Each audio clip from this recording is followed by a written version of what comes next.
El tema de esta mañana se llama fe basada en hechos de poder. Y vamos a tener como versículo llave 1 Corintios 2:5.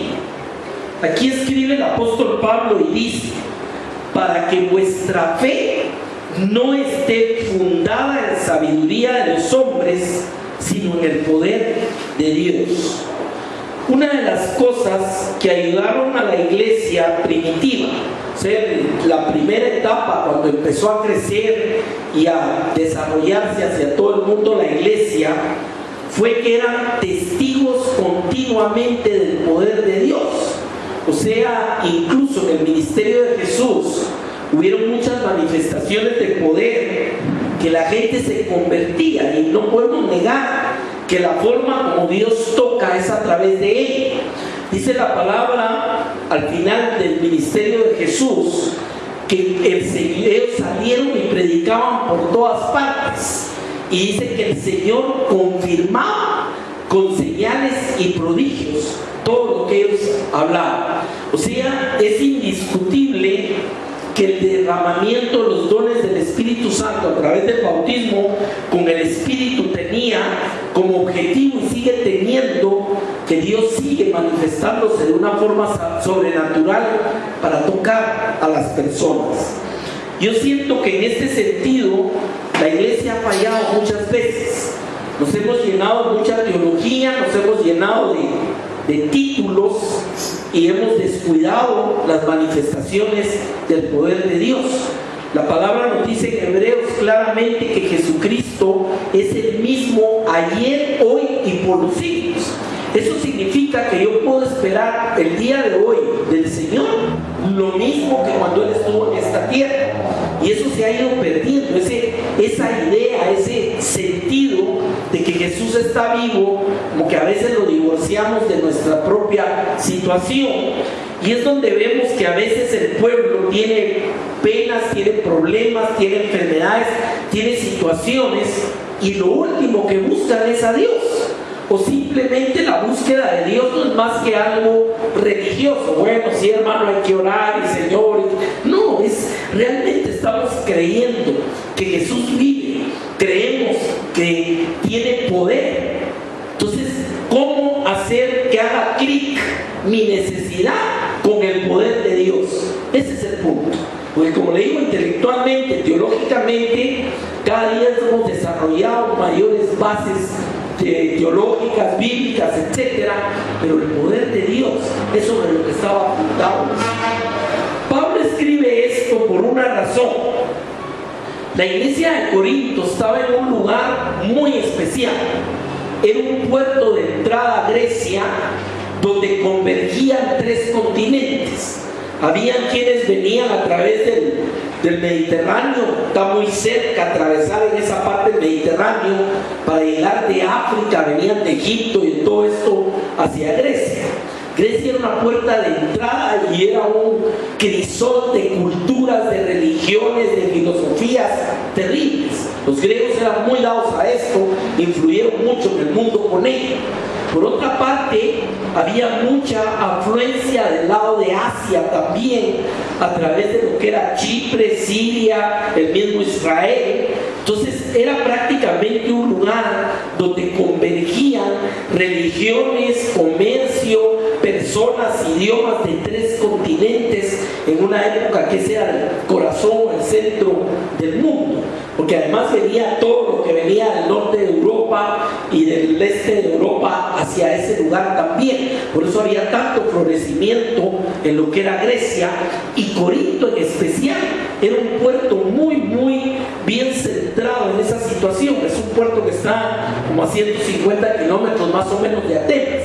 Ahora, esto llevó también a que Dios se derramara de una forma especial en la iglesia de Corinto.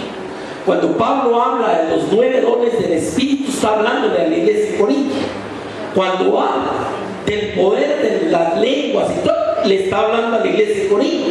O sea que muchas de las grandes manifestaciones sobrenaturales de Dios las escribe hacia la iglesia de Corinto, y es indiscutible por lo que Pablo dice que era una iglesia donde florecían todos estos dones, a pesar que también había un contraste con mucho divisionismo y otra serie de problemas que él trata con esta iglesia. Y nótese lo que les dice. Dice que vuestra fe no esté fundada en sabiduría de hombres. ¿Por qué? Porque si algunos tenían sabiduría humana, eran los griegos. Ahí estaban todas las escuelas de pensamiento filosófico y era gente muy dada de estudio. Entonces dice, yo no quiero que la fe de ustedes esté situada, esté basada en la sabiduría de hombres, sino en el poder de Dios. O sea, claro, la palabra también, pero en el poder de Dios. Y esa es la llave de esto. La fe cristiana está basada en hechos, atestiguados por una diversidad de testigos que desde el principio vieron y oyeron directamente de Jesús y de los primeros apóstoles, y luego ha venido siendo trasladada a través de lo escrito, el Nuevo Testamento y los testimonios que oímos hoy en día de la verdad cristiana. Entonces, prácticamente a través de los siglos, lo que ha hecho mantenerse a la iglesia, por supuesto que Dios está en el asunto, pero lo que la ha hecho mantenerse es que el poder de Dios está vigente. Amén. Incluso tenemos una rama dentro de la misma iglesia cristiana que ha perdido de vista lo que es el poder.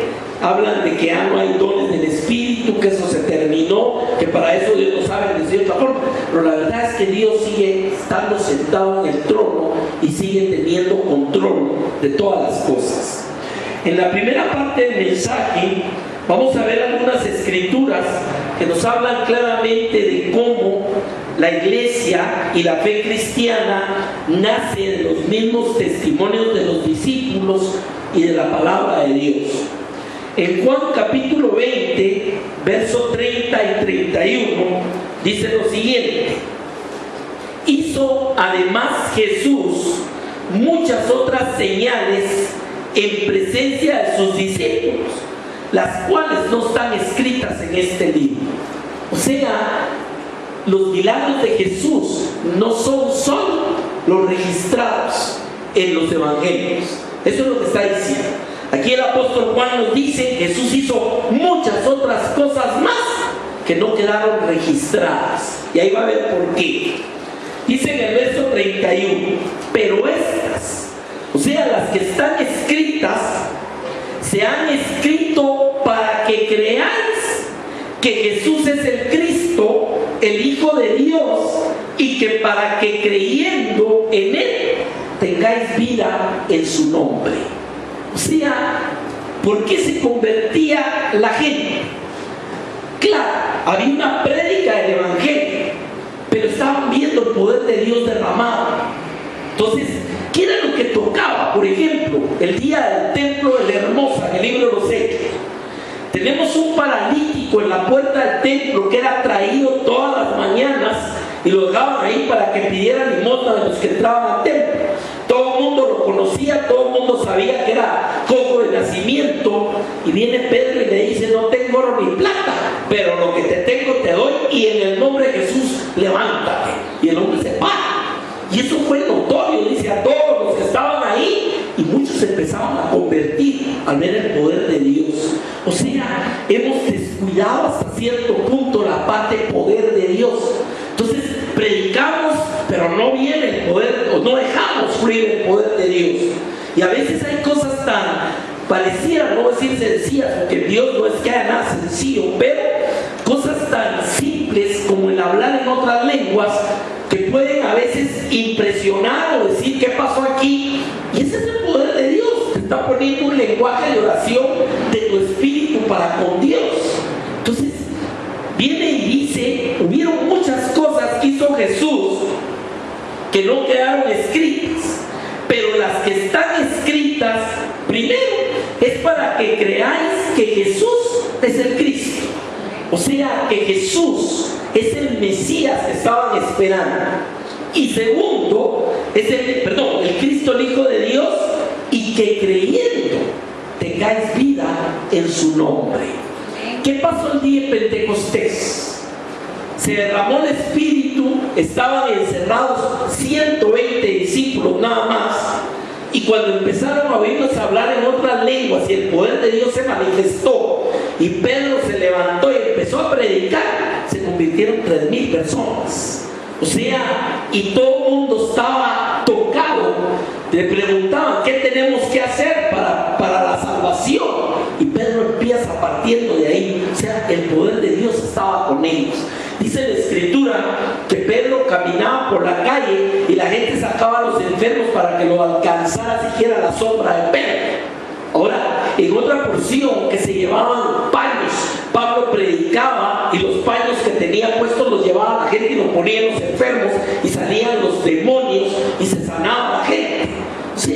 Esa es la iglesia primitiva. Ahora, iglesia primitiva no significa que Dios ahí sí hizo milagros y ahora ya no hace. ¿Me entiende el punto de esto?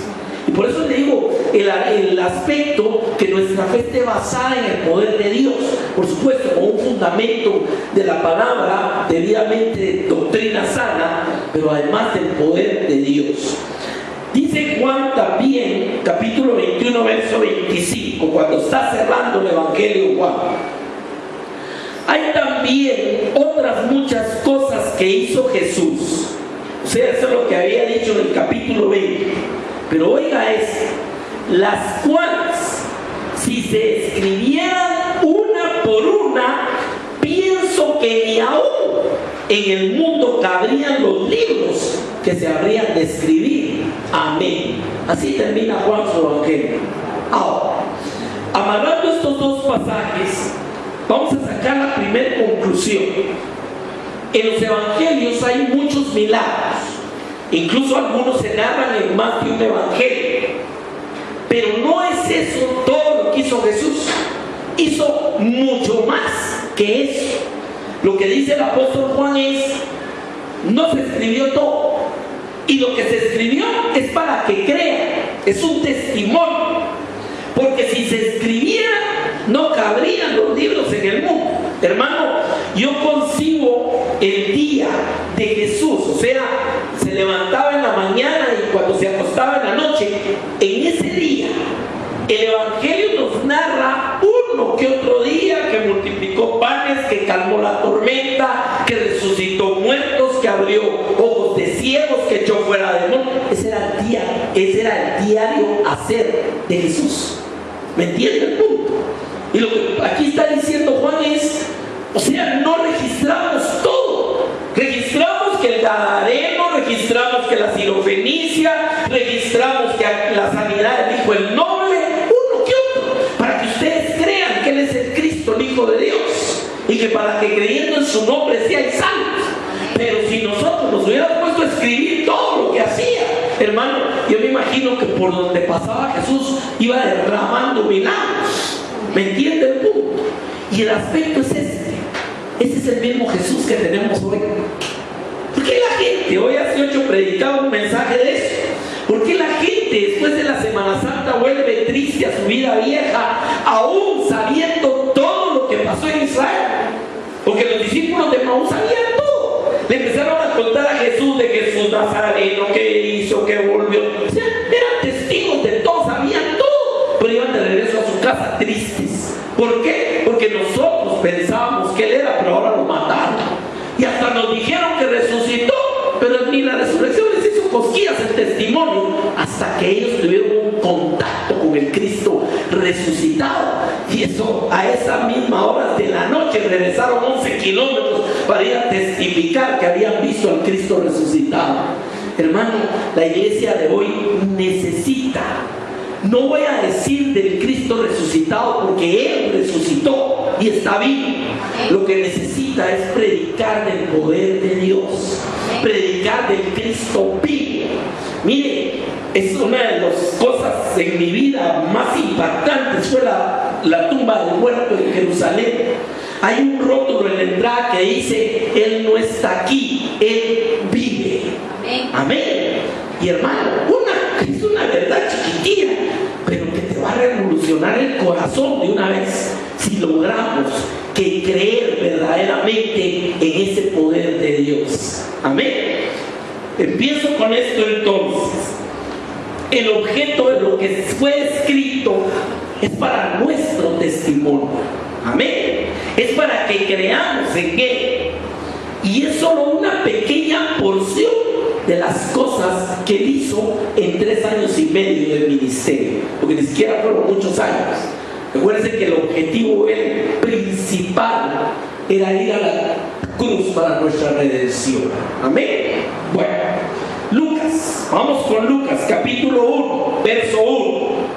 Lucas era un médico griego, un hombre culto, y le escribe este evangelio a un amigo que era muy culto también, se llamaba Teófilo. Ese es a quien le escribe Lucas. Y oiga lo que le dice: puesto que ya muchos han tratado de poner en orden la historia de las cosas que entre nosotros han sido ciertísimas. ¿Estamos entendiendo eso? O sea, lo que le está es como que yo venga y a un joven del día de hoy le cuente del 9/11. Todo el mundo lo vio en la televisión, todo el mundo supo lo que pasó ahí. Hoy es historia. Dentro de 50 años posiblemente ya se acabó la generación que vivimos esa situación en ese momento, pero en la historia queda y queda registrado, y alguien por ahí dice: es que eso fue ciertísimo, yo lo vi y pasó esto y aquello. No. Aquí Lucas dice: muchos han tratado de poner en orden las cosas que han sido ciertísimas entre nosotros. Se estaban hablando de una vivencia con Jesús de primera mano.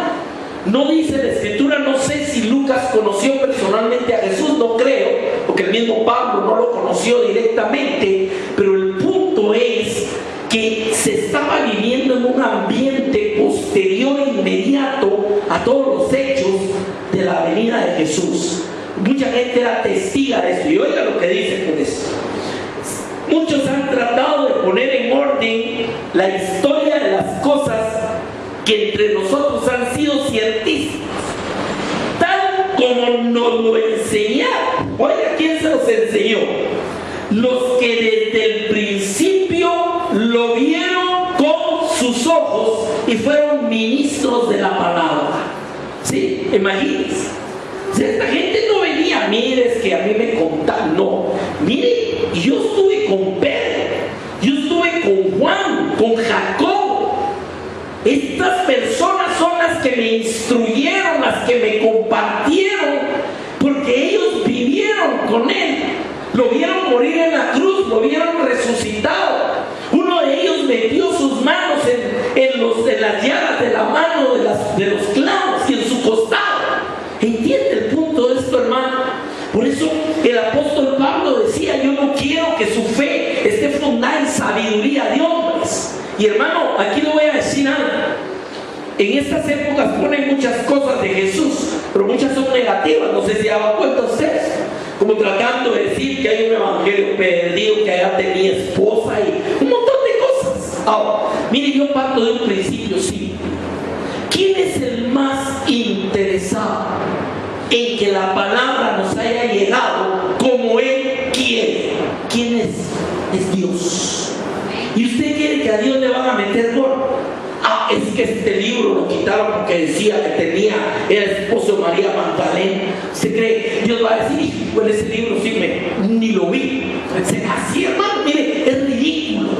Ah, no, mire, es que los años perdidos de Cristo.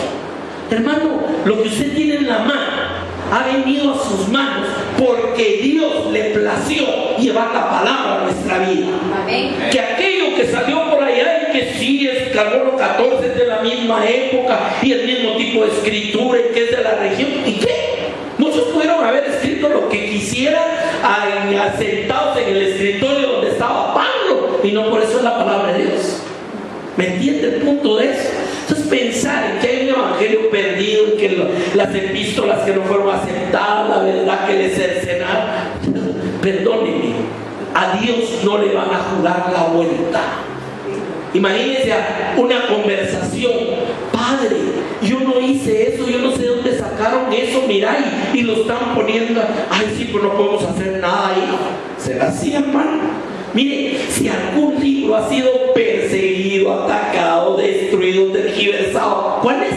La Biblia. Y usted la tiene en la mano de Dios. Y Jesús dijo, las palabras que yo os hablo son espíritu y vida. A usted le brinca la palabra y se le mete en el corazón y cambia su vida. ¿Es cierto o no es cierto? Me vengan a decir que el libro de bestseller hace eso. Solo la palabra de Dios, hermano, porque no es una palabra normal. Dice que los hombres de Dios hablan la palabra venida de la voluntad de Dios. Amén. Aquí vemos claramente cómo Lucas nos cuenta que lo que está escribiendo es ciertísimo y que lo recibió de aquellos que lo vieron, aquellos que convivieron con él. ¿Me entiende el punto? Y por eso lo voy a decir. A veces la gente se pregunta por qué hay 4 evangelios. Tienen diferente destinatario, diferente época, enfatiza diferentes aspectos de Jesús, etc. Pero hay 4 versiones de lo mismo. Y a veces, por ejemplo, hay una porción donde habla de 2 endemoniados y el pasaje paralelo habla solo de uno. Dice, ya vio, ahí hay equivocación. No. Uno simplemente se dedicó a hablar solo de un caso, el otro jaló los 2 porque no le desarrolla mucho el tema. O sea, ¿me entiende? El punto es los llamados aparentes errores de la palabra. Porque entonces dice, mira, ahí se contradice, no está contradiciendo nada. Y así hay varios pasajes. Ahora, vemos que viene de aquellos que lo vieron. Miren lo que nos dice el apóstol Juan. Primera de Juan 1:3. Oiga cómo escribe: lo que hemos visto y oído. ¿Ya oyó eso? Lo que hemos visto y oído, eso os anunciamos. ¿Se no les está viviendo que es una de las cosas que advierte la palabra? Que no nos dejemos llevar de filosofía y huecas, como ese, hay una palabrita ahí, huecas, pero me falta la otra palabra, y habla de que vuestra fe no esté fundada en fábulas y en discusiones. A Pablo se lo escribió, a Timoteo también. ¿Por qué? Porque toda la vida han habido corrientes que se levantan, inventan, crean y un montón de cosas. Pero la palabra sigue estando ahí y sigue teniendo poder. Amén. Han habido quienes se han dado la tarea de cambiarle palabritas y tergiversarla toda y tienen otras versiones de la escritura. La palabra de Dios sigue siendo la palabra de Dios, hermano. Y mire, ahí ya no es cosa, por eso hay que leerle en hebreo, porque si no, no lo entiendo. Por ahí bajé a internet una versión de la palabra hace unos días, me llamó la atención. Hermano, de cada 10 palabras tiene 3 en hebreo. Que el tal, que el no, que el cual. Digo yo, ¿para qué? ¿Será que tiene más poder decirle Mesías que decirle Jesús a mi Señor? Sí, aquí es donde está el problema. El problema no está como se lo diga. Como decían las abuelitas, del diente al labio.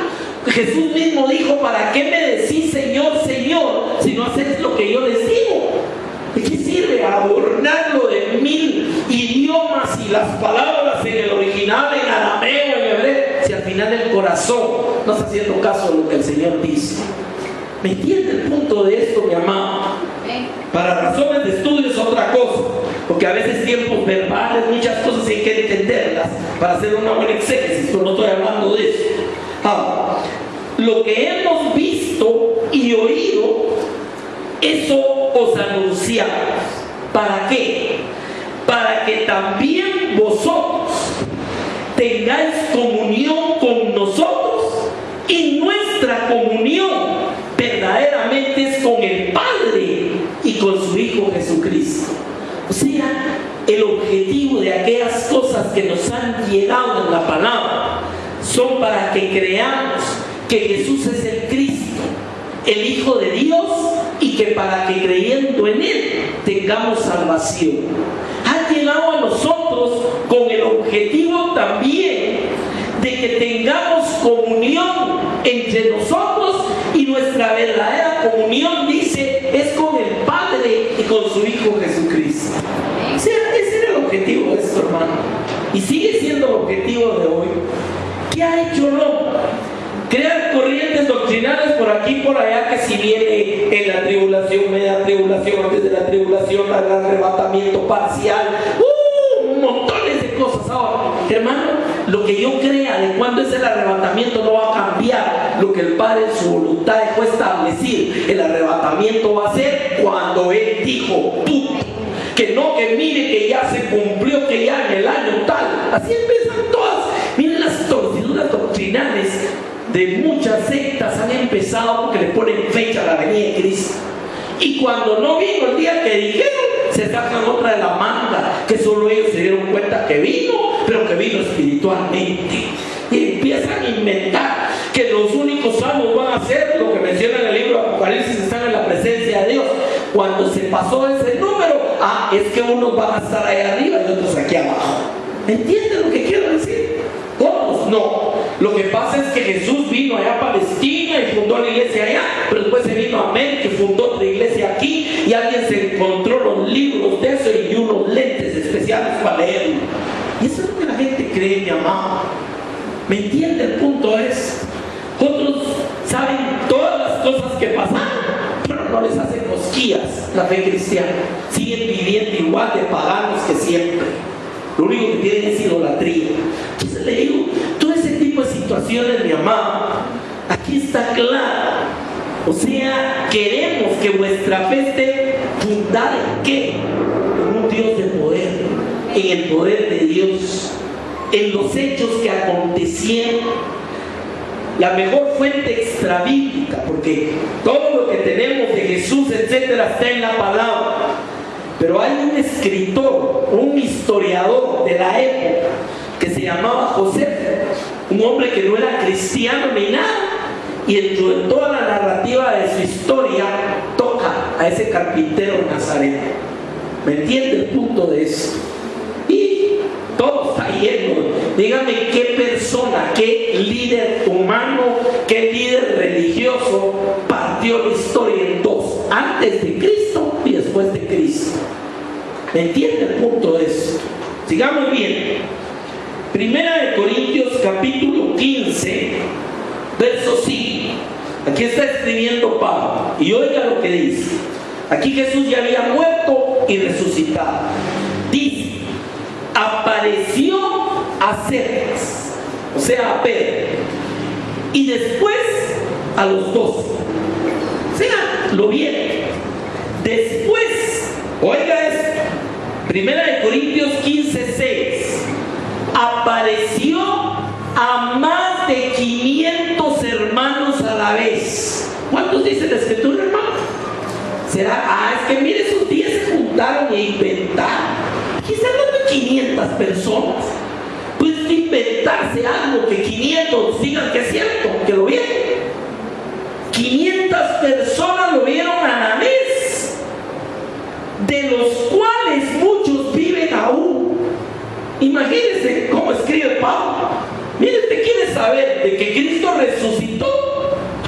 Aquí le voy a dar la lista, porque muchos de los que lo vieron todavía están vivos. ¿Entiende? La fe cristiana no fue fundada como dijeron los fariseos. Le dieron dinero a los romanos y les dijeron: ustedes digan que en la noche vinieron los discípulos y se robaron el cuerpo y por eso viven. Eso fue lo que hicieron. Ahora, ¿lograron el éxito? No, porque todo el mundo imagínense, más de 500 lo vieron a la vez, no solo los discípulos. Entonces, las pruebas sobre las cuales está fundamentada la fe cristiana va mucho más allá del testimonio de un pequeño grupo. ¿De qué acusaban a los primeros discípulos? De que eran gente sin mayor educación y sin letras. Y le voy a decir, Dios tiene su sentido de humor. Por eso se fue a jalar a un teólogo doctor en todo y lo puso a escribir el Nuevo Testamento, que es Pablo. Va, pues, para que no digan que el pobre Pedro era iletrado y era pescador. Es como un Pablo, que es pluma, es trompeta de oro para que les anuncie e interprete todo lo de la vida de Jesús a la luz de las profecías. ¿Y cuántos ¿Cuántos se convirtieron? Dice la palabra que en Jerusalén cada día se convertían más fariseos, o sea, gente educada ya en las escrituras, cada día votaba más eso y se convertían a Cristo. O sea, no es una fe que la sacaron de allá abajo. Por eso le digo, los cambios que estamos viendo en nuestro tiempo, hace 50, 60 años, se miraba al cristiano como aquel pobre que apenas se había tenido primer grado primaria y que se reunían en un lugarcito por allá, lúgubre, unos cuantos hermanitos, y eran los pobres ignorados del pueblo, porque los finos iban a otro lado. Hoy en día no les gustan las iglesias que se están haciendo. ¿Entiende el punto esto, mi amado? ¿Será que Dios está hablando a la vida del hombre en esta época? ¿Entiende el punto eso?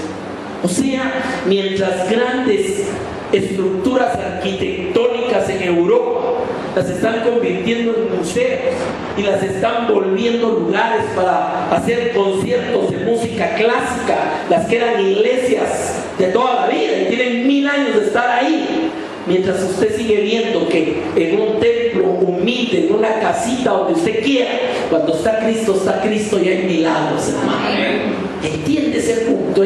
Y como le digo, esto no es una lucha, eso es vuestra fe no esté fundada en sabiduría de hombres. A mí me dijo en una oportunidad, es que mire, la gente que dirige aquí tiene, pero mire, doctorados en divinidades por todos lados, igual que los de Maús, se la saben todas, pero no conocen al Cristo vivo. ¿Es cierto o no es cierto, hermano? Mire, nosotros trabajamos con un pastor en el puerto San José. Ese hermano no sabía ni leer ni escribir, pero cuando ese hombre echaba fuera demonios, salían chillando, hasta los perros se metían, se iban huyendo los demonios, hermano. ¿Sabe que la esposa le leía la Biblia para que él hiciera sus mensajes?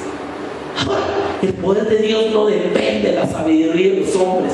Por eso Pablo le escribió a los corintios, precisamente por todo eso que creían que era el non plus ultra de la sabiduría. Le dice: a lo despreciado de este mundo, a eso escogió Dios. ¿Me entiendes? ¿A dónde vino a buscar sus discípulos Jesús, hermano? Tocó a la puerta de la escuela de Gilel y Gamaliel, los grandes teólogos de la escuela, y les dijo: mire, necesito que me den unos discípulos, pero el requisito es que sean summa cum laude, y mejor si son magna. ¿Eso vino a decir? No, se fue a Capernaum, un pueblo perdido en el mar de Nazaret. Estaban unos ahí lavando las redes y les dijo: venid en pos de mí y os haré pescadores de hombres. Y al único que se le resistía, porque ese sí era sabio, lo tuvo que botar del caballo y dejarlo 100 unos días para que reaccionara, y empezó a predicar a Cristo. Amén. ¿Entiende? Dios es Dios. Amén. Lo que necesitamos es entender que nuestra fe no está basada en sabiduría de hombres, sino en el poder de Dios. Que las pocas cosas que tenemos de milagros no son que hizo un milagrito aquí, otro allá, otro allá, no. Esos solo fueron escritos para que creamos, pero si se hubieran escrito todas, dice que no cabrían los libros en el mundo. ¿Vio cómo se expresa? Y lo dice Juan. O sea, esa es la forma. Lucas se puesto en orden lo que otros saben, y fue ciertísimo los que lo vimos.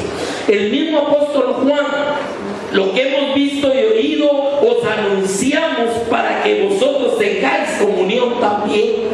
Se les está viniendo a contar, es que fíjense que por allá un libro que apareció allá en el Himalaya y que alguien lo tradujo. No, les está hablando de una vivencia con un Cristo poderoso. Lo vieron salir y levantarse de la muerte. Lo vieron levantar muertos, sanar ciegos. Lo vieron calmar tormentas. ¿Ese era el testimonio de estos hombres o no? Amén. Como humanos se sintieron miedosos, salieron corriendo cuando lo crucificaron. Pero después de eso, ¿qué mira usted?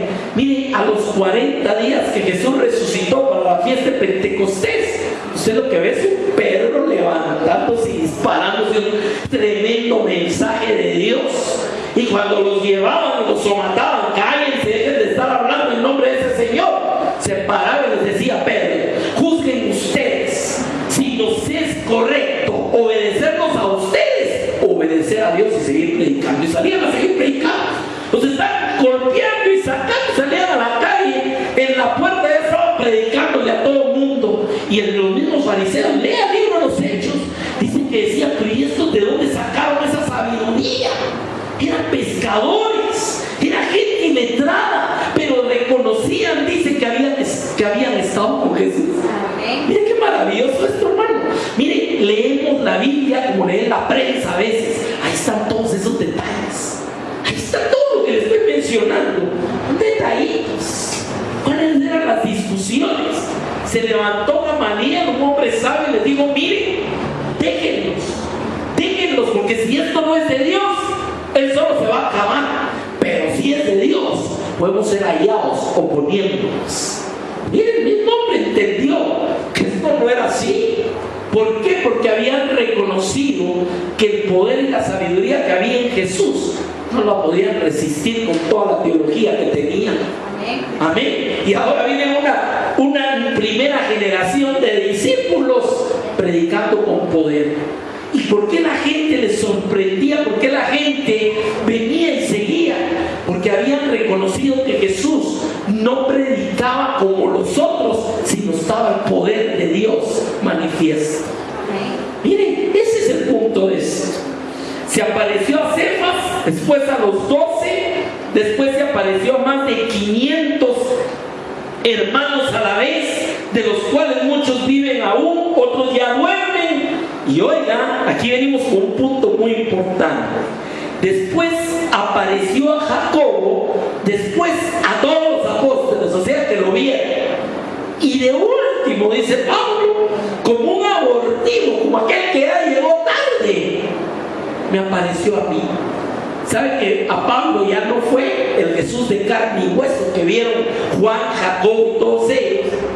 Ya fue el Jesús glorificado que lo botó en el camino de Damasco. ¿Qué hizo Pablo? ¿Quién eres? ¿Y qué quieres que haga? Cuando le pegaron el caballazo, hermano, bendito caballazo, yo así le digo. Mire cuánto no necesitamos que el Señor nos bote de nuestra tecnología, nos bote de nuestra sabiduría humana a veces para reaccionar y ver que Dios sigue siendo Dios. Y no estoy diciendo mal, usamos la tecnología para internet y para todo, pero mucha gente lo ha vuelto un Dios también. Crea, no, mire, es que ellos creían eso porque en ese tiempo no había laptop. ¿Será así la cosa, hermano? Es que Jesús no tenía una su tablet. ¿Será eso así, hermano? ¿Será eso? O sea, estos son instrumentos que nos han facilitado la vida, nos permiten. Ahora, usted mire este mensaje, lo puede ir a ver a Australia mañana editado, lo puede ver donde quiera en el mundo. Esas son las bendiciones que nos ha dado Dios usando la tecnología. Pero ¿de qué me sirve estar en el mundo, en internet, si no estoy predicando la limpia y sana doctrina de Dios? Si no estoy hablando de un Cristo resucitado que está vivo. Los discípulos de Maús iban hablando de todas las cosas que habían acontecido en la semana, pero cuando regresan vienen a contar cómo les acaba de acontecer y acaban de ver al Cristo resucitado. ¿Me entiende el punto? La religión se dedicó otra vez a rememorar y que esto y que... Y ahorita ya venía otra época, la del bueyito, el buey, los tres y el incienso y mirra, todo otra vez los detalles. Pero hermano, se está viviendo en la época de un Cristo vivo. La gente mira las películas de Jesús y suspira. ¡Oh, qué lindo ha haber sido vivir en el tiempo de Jesús! ¿Sabe una cosa? Yo vivo en el tiempo de Jesús. Y usted también. ¿Es cierto o no es cierto? O tu Cristo se quedó allá. ¿Me entiende? Y si bien es cierto que está sentado a la diestra del Padre, el Espíritu dice que a través del Espíritu está presente el Padre y el Hijo con nosotros. Jesús mismo lo dijo. Y es temporal mientras nos vamos a su presencia de una vez. Esa es la verdad del Evangelio. De último me apareció a mí. Esta es la forma como Jesús trata hoy en día. Claro, las llamadas teofanías, que son manifestaciones donde el hombre mira a Dios, no son de todos los días. Pero por eso Jesús dijo: bienaventurados los que no ven y creen. Hay gente que dirá: mire, si a mí Jesús se me aparece y lo veo, entonces yo voy a creer. No, creer, discúlpeme. Bienaventurados los que no ven y creen. ¿Por qué creemos? Porque la fe viene por el oír y el oír por la palabra de Dios. La palabra de Dios me dice que Jesucristo es el mismo ayer y por los siglos, y la palabra dice: yo estaré contigo todos los días hasta el fin del mundo. No los dejaré ni los desampararé. ¿Usted cree eso, hermano? ¿Cuál es tu amanecer? Gracias, Señor, que estás tan bien conmigo. Y cuando yo estoy dormido, dice que el que me cuida no se duerme. Y por si fuera poco, el ángel de Jehová acampa alrededor de los que le temen y los guarda. ¿Creemos esas verdades, hermano? Ese es el punto de esto, ¿me entiende? No es una fe basada en sabiduría humana, es una fe basada en un Dios todopoderoso que vive y que no nos dejará ni nos desamparará. Yo termino siempre mi día con dos expresiones. La primera de ellas es: hasta aquí nos ayudó Jehová. Todos los días en la noche, cuando voy a cerrar la puerta, le digo: Señor, hasta aquí nos ayudó Jehová. Pero eso no significa que aquí terminó. Y gracias porque dijiste: nunca los dejaré y nunca los desampararé. Y cada día que me despierto, lo primero que pienso y digo es: este es el día que hizo Jehová, me alegraré y me gozaré en él, porque son nuevas sus misericordias cada mañana y su fidelidad permanece para siempre.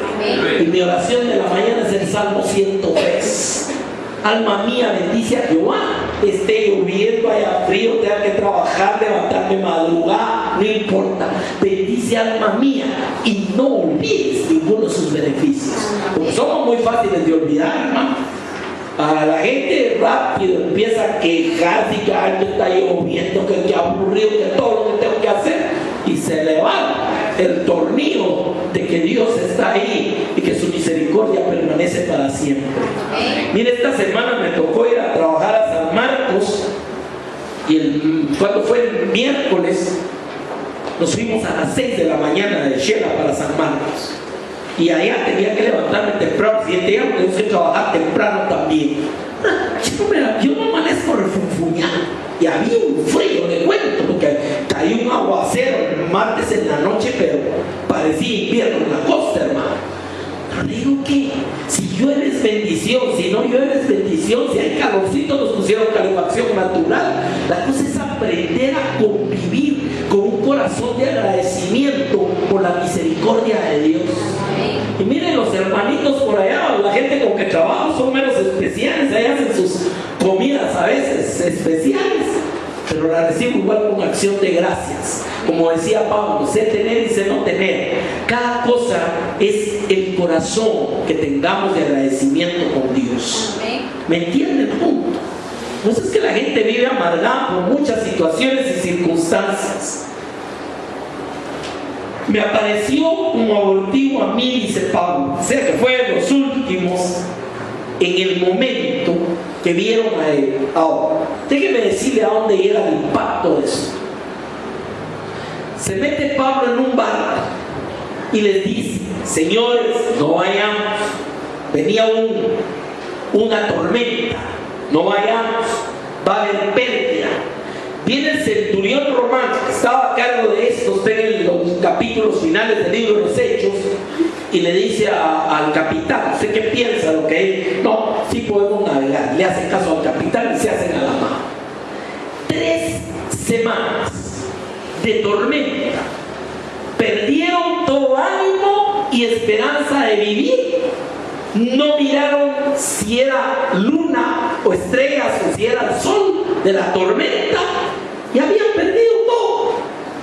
Y habían echado al mar casi todos los enseres del barco para no hundirse. Imagínense, 3 semanas así. Y un día se levanta Pablo, se pone a darle gracias a Dios y los llama y les dice: el ángel del Dios al cual yo sirvo estuvo conmigo anoche y me dijo que no se va a perder ninguna de las almas que van aquí. Eran 270 y pico de almas. Así que saquen el pan y comamos. Hermano, ¿será que este hombre vio de veras una visión del Señor? Si aquí en medio de esa circunstancias, está pensando en comer y le está diciendo a todos, ya mire, ya, ni se preocupen, me dijeron que ni uno de ustedes se va a morir. Ese es Dios, ¿me entiende? O sea, la fe no es andar haciendo fiestas religiosas y lo que usted quiera, no hago detalles. La fe es eso, que impacta, pega, actúa en tu corazón, porque verdaderamente has creído en un Cristo resucitado. ¿Entiende la diferencia de esto, mi amado? Ahora, testimonio de su poder. Vamos a estar viendo, ya no hoy por tiempo, pero vamos a estar viendo varias escrituras escogidas. O sea, sobre las que se escribieron vamos a escoger unas. Pero lo vamos a hacer no solamente como una prédica, no solamente como conocimiento, sino esencialmente lo que me interesa, hermano, es que usted abra su corazón, deje que esta palabra le pegue con tú. Amén. Eso es lo que quiero. Y voy a empezar de una vez con la primera parte para que usted vea. Lucas capítulo 4, verso 40 y 41. Al ponerse el sol, todos los que tenían enfermos de diversas enfermedades los traían a él, y poniendo las manos sobre cada uno de ellos los sanaba. ¿Qué lío con la sanidad, hermano? ¿Qué lío con la sanidad? Que eso ya no es para hoy, que no es para todos. Hermano, ¿me entiende? El problema es el switch entre mi problema y Dios. ¿Correcto? Y claro, ahí tenemos que pelear con situaciones en nuestra vida. No es, tampoco es mágico que ¡pum! Ya estuvo. No, momento. Imagínense la mujer con sangre durante 12 años. Decía dentro de sí, si tan solo tocare su manto. Sí, imagínense esa mujer, ni siquiera que ore por mí, que me ponga manos, que me echen aceite, nada. Con solo que lo llegue así, toquecito. Y viene y lo hace. Se metió entre la gente que si la descubrían la apedreaban, porque era una mujer inmunda. Y entra, ahí estira la mano, no sé cómo toca a Jesús, y se para Jesús. Les dice, mire, ¿quién me tocó? Y está en medio de la multitud. Y vienen los discípulos y le dicen, Señor, toda la multitud te aprieta. ¿Cómo es que tú dices, quién me tocó? No dice, es que ese poder salió de mí. Imagínense eso, hermano. O sea, ¿cómo iría a cargar a aquella mujer por su necesidad y por su fe, que decía en su corazón, si tan solo venga, solo si ven, nada más, era suficiente? O sea, ¿por qué le traían enfermos de diversas enfermedades? Porque no les decía, no, a ese no lo curo. ¿Me entiendes? Esa es la otra cosa. Ah, no, mire, hermano, yo sé que eso es la sanidad, pero en mi caso es otra cosa. Dios tendrá propósito, Dios en esto, hermano. ¿Me entiende el punto? O sea, verdaderamente no despreció a nadie. Jesús dijo, nadie que venga a mí lo echaré fuera. Recuerden el otro caso, el leproso que vino en medio de la gente escondiéndose, pues si lo miraban, lo apedreaban y lo mataban. Pero viene y se postra a los pies y le dice, Señor, si tú quieres me puedes sanar. ¿Cuál fue la respuesta? Vete a ayunar un poco y vete a hacer una penitencia y regresas a ver, voy a pensar. No le dijo, quiero ser limpio, y lo tocó. ¿Entiende el punto de esto, hermano? Ahora, yo pregunto, en estos tiempos, vamos a suspirar por aquel Jesús que la mujer tocó, por aquel que el leproso vino, o tenemos el mismo Jesús. Por eso le digo, lo que me interesa ahorita ya no es tanto ver los pasajes en sus estructuras, como que realmente reflexionemos si nos ha pegado, si nuestra fe ha llegado a ese punto de saber que Jesús vive, de saber que nuestra fe no está fundada solo en sabiduría de hombres, sino está fundada fundamentalmente en el poder de Dios. Si realmente yo puedo tener expectativa al día de hoy de un Cristo de poder. Amén. ¿Qué sucedía? poniendo las manos sobre cada uno de ellos los sanaba. También, oiga esto, salían demonios de muchos, dando voces y diciendo: tú eres el Hijo de Dios. Y él los reprendía y no los dejaba hablar, porque sabían que él era el Cristo. Hermano, yo a veces le digo a la gente: los demonios creen y tiemblan, y la gente no cree y tiembla delante de Dios. Los mismos demonios sabían quién era. La gente muchas veces no sabe quién es Jesús. Y le voy a decir, cuando no sabemos quién es Jesús, lo ponemos sentado, parado, acostado, lo ponemos blanquito, morenito, lo llevamos por allá, lo guardamos, lo sacamos. ¿Por qué? ¿Será ese el Cristo de la Biblia, hermano? Ese lo lleva usted que adentro.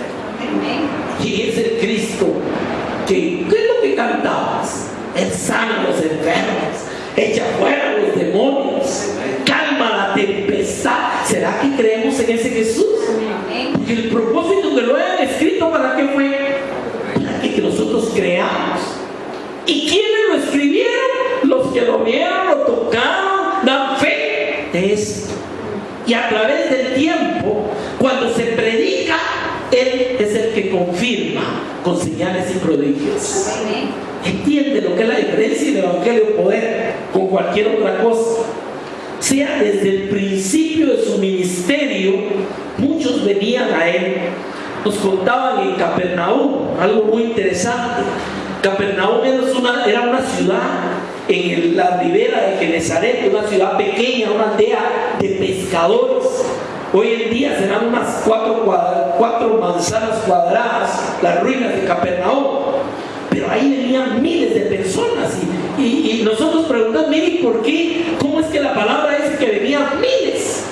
Porque era la ruta obligada de los que venían de todo el norte de Asia, todo lo que es Siria, Irán, todo eso, y venían y iban para África o para Europa, pasaban por ahí. Por eso había poblaciones flotantes muy grandes en esos lugares, pues juntaban miles de personas. O sea, que no crea que Jesús se mudó a vivir a ese lugar por gusto. Sabía lo que había en ese lugar. Además, era gente de muchas culturas, que lo que estaba llevando era el testimonio de ese Jesús que habían conocido ahí. Una forma de mandar a las naciones también. Hay cosas muy increíbles en esto, cuando uno empieza a entender por qué hizo lo que hizo y cómo le hizo. Estuvimos en Nazaret. Nazaret está en la montaña, hasta allá arriba, metido entre las colinas, por eso hablan las colinas de Nazaret. Y ese fue no una típica ruta, o sea, ahí estaba apartado. Por eso Jesús se fue a vivir a Capernaum. Había razones. Amén. Vamos a detenernos esta mañana acá. Este es un mensaje que va a dar por lo menos para otro mensaje más. Y como le digo, el objetivo, el propósito de estar predicando esto, mi amado, no es informativo. El Jesús que fue, no. Es que vuestra fe, como decía Pablo, nuestra fe no esté fundada en sabiduría de hombres, sino esté fundada en el poder de Dios. Vamos a orar. Amén.